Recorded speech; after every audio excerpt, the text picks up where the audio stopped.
Hi and welcome back. I'm taking a slightly unusual angle in this video and asking the question about what we can learn from history on both a personal and societal level around the issue of long COVID.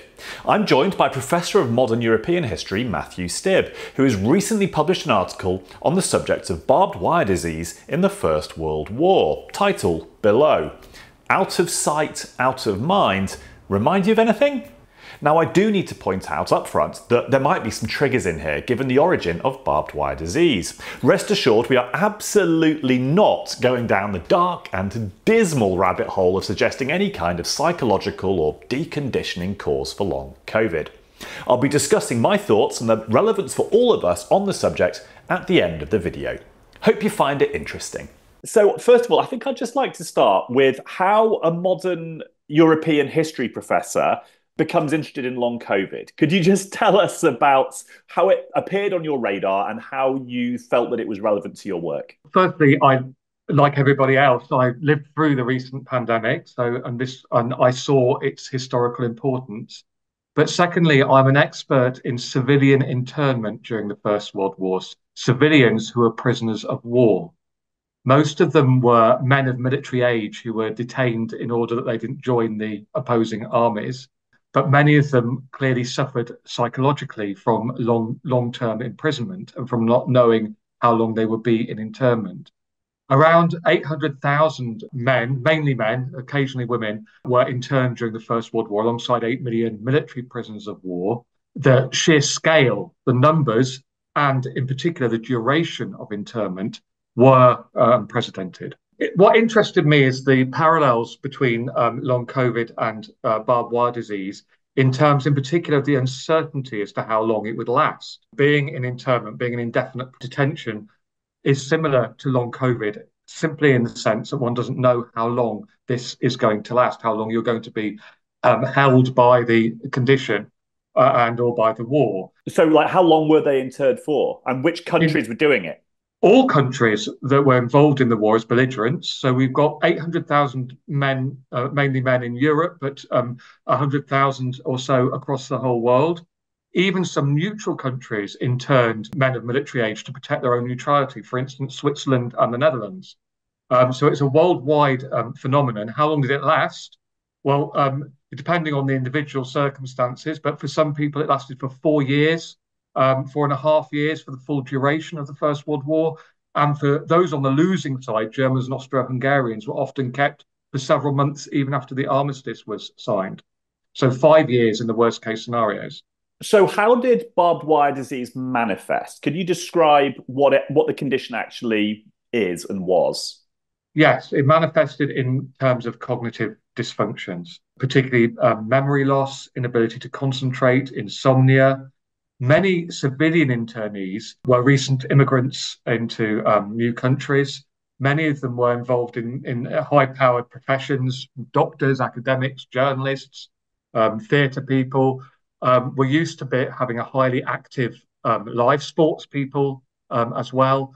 And after about 6 months in internment, they found that they could no longer pursue their own profession, even within the confines of the barbed wire. So, for instance, humanitarian organizations like the Red Cross or the Quakers would send them books.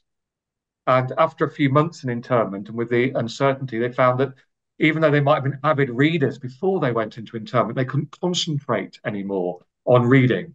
These kind of gifts of kindness to stop the monotony of internment were actually not helping them anymore. A lot of the previous literature about prisoners of war and internees talks about things like all the activities they did, their creative work, theatres, productions, for instance. But barbed wire disease made it almost impossible for people to watch a theatre play, to concentrate for that long. Dr. Adolf Lukas Vischer, he was a surgeon, he wrote a book about barbed wire disease, estimated that about 1 in 10 suffered from severe symptoms, but every prisoner who had been in captivity from 6 months onwards suffered to some extent. Was this observed in every country that did it? The people who came out of these camps, it didn't matter where they were or what camp they were in. Was it universal? Yes, that was also his point. He said this is universal. Okay, so first of all, I've got two parts to this question. What kind of conditions were they kept in? Was it similar to a prison of war camp? Were there restrictions in sleep or food or any of that sort of stuff? And did they continue to be ill once the war ended and they were released back into sort of normal life, so to speak? Both good questions. In the main, civilian internees in the First World War were well catered for in terms of their physical needs. It isn't like Second World War concentration camps. In most cases, they were not deliberately mistreated, not forced to work. Often after the war, although we have anecdotal evidence about people continuing in their minds to be prisoners of war and finding it very difficult to readjust, we don't have actual numbers. It's a hidden condition. We can make some judgments from pension files, in spite of the idea, the stigmatization that barbed wire disease was a form of false ideation inside prisoners' heads. In practice, if we look at pension files on the British side and on the German side, we find that some ex-prisoners were offered pensions on the grounds that they had suffered from barbed wire disease during captivity. And from a sort of a macro level, in terms of how society dealt with this, how do you see the parallels between barbed wire disease and long COVID and the challenges for society?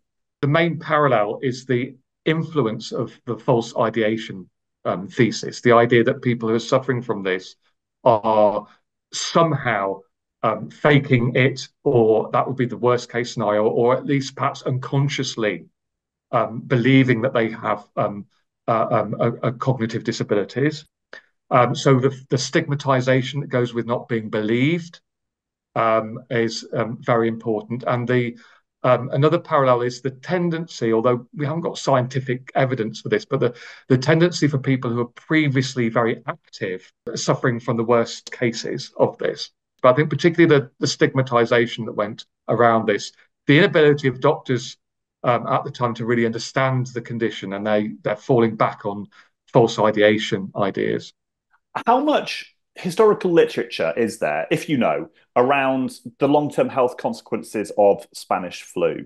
Is there a record? Because again, we're struggling here a little bit with the records. If the doctors saw people and said, it's in your head, then it doesn't get marked down necessarily as an issue that can get recorded, right? This is part of the problem with how do you count it?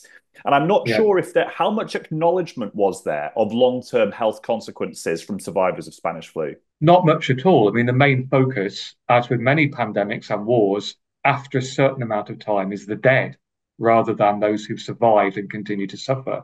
Those who survive are often out of mind and out of sight, really. Are there any lessons we can learn from what we know about barbed wire disease that we could possibly apply to any sort of facet of the way that we handle and treat long COVID? I say treat long COVID as a condition as opposed to like, here's the drugs, Firstly, the importance of resisting the false ideation thesis and the damage that that does.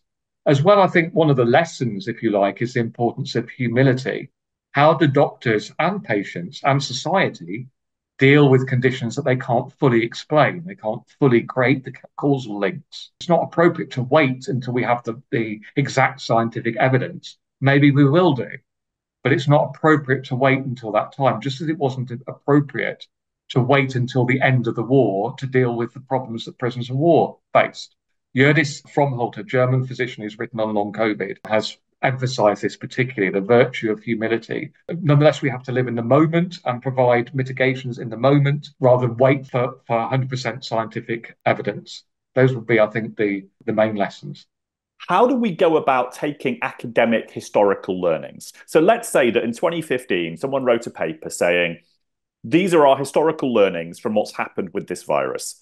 And then in 2019, a new pandemic comes along that's based on a similar virus.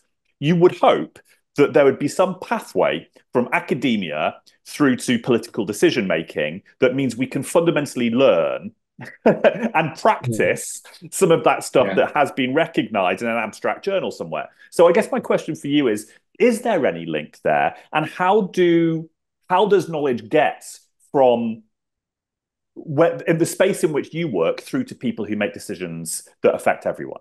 I think in some ways it's unfortunately accidental and arbitrary, and it depends on people putting in the effort to reach out and make contact. In the academic world, which is where I come from, I suppose, first of all, by making contact with people in other disciplines.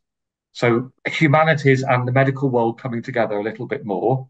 I think it's very important that publishers are willing to make journal articles open access and or free to download. And I'm very pleased that Taylor and Francis has agreed to do this in respect to my own article. That means that they can be sent around and circulated more. I do take your point, Gez, about the role of social media and the positive role that social media can potentially play in counteracting misinformation. And that can only be done if knowledge is made freely available. So I'm very concerned to promote that and to praise those publishers who are willing to do that, to understand that there are mediators between the academic world and the political world, and that is the publishers effectively. We do need to sell and promote more the practical advantages of interdisciplinary research and research that is public facing, freely available. I think that's very important as well. Thank you so much, Matthew. It's been an absolute pleasure to talk to you. Hope you found that discussion enlightening. So, as I mentioned at the start, more foolish people might interpret this content as justifying lockdown or psychological or deconditioning causes for long COVID symptoms. If you've watched anything I've ever made before, you'll know that couldn't be further from my perspective on the subject. But what I will do here is describe a metaphor I've previously used to describe the long COVID experience. I've said long COVID is a little bit like you're trapped in a glass box, perhaps like David Blaine above London a few years ago, where you can see everyone else going on about their normal lives and enjoying themselves in the process. But stuck in this glass box, you're absolutely unable to join them. Equally, they don't see the glass at all and think you're just like them, only doing and moving less. Now, should you try to push against the walls of the box, well, they push back with spikes on, leaving you in an even smaller box than you started with. So perhaps not a million miles away from internment inside barbed wire. What can we learn from the experiences of those with barbed wire disease? Well, it would appear that if your long COVID has kept you effectively contained for 6 months or more, there can be a huge secondary impact. Now, that's not to say that the brain fog and cognitive issues of long COVID don't have a physiological cause, more that the mobility, pacing and life impact of the condition can possibly compound those symptoms and make them even worse. So, severity of the condition permitting, let's not do this to ourselves if we can possibly help it. And if your energy budget and symptoms allow it, a change might be just as good as a rest, as that old saying says. It's a drum I've banged on before, but history does appear to support the anecdotal stories I hear amongst the community. And then on a more altruistic macro level, we really need to improve on what we did post-SARS-1. And that means long-term follow-up of long haulers from each of the variants, as well as long vax. Those lessons might well be absolutely invaluable when, not if, the next pandemic comes along.